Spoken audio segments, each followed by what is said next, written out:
မင်္ဂလာပါရှင်အခုတလော line မှာခစ်စားနေတာလေကြုံတလုံး၅ချက်ရအောင်ဘယ်လိုကြောင်းလဲဆိုတာကြည့်လိုက်ကြရအောင်နော်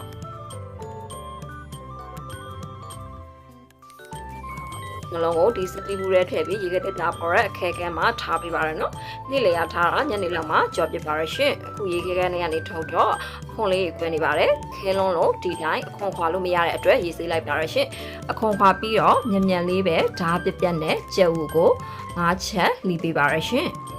အရေးပြော်လဲတဲ့အတွက်မြန်လေးတော့လုပ်ပေးရပါတယ်နော်ပြီးရင်အချက်လေးတွေကိုစီပူပူမှာတစ်ချက်ချင်းစီထည့်ကြောပေးရပါမယ်နော်အရသာအနေနဲ့ကတော့စားပစ္စည်းလေးဖြူပေးပါရရှင်အပေါ်သားဖြူလေးရအောင်လို့အပေါ်အောက်လှမ်းမပေးပါဘူးเนาะစီလေးတွေကိုပတ်ပတ်ပေးပါရရှင်ကျွတ်လေးစားခြင်းနဲ့ဆိုရင်တော့နည်းနည်းကြကြလေးကြောပေးပါเนาะအရန်ကြာကြီးတော့ကြောစရာမလိုပါဘူးရှင်ပျော့လေးစားခြင်းနဲ့ဆိုရင်တော့ခဏလေးနဲ့ဆယ်လို့ရပါပြီเนาะ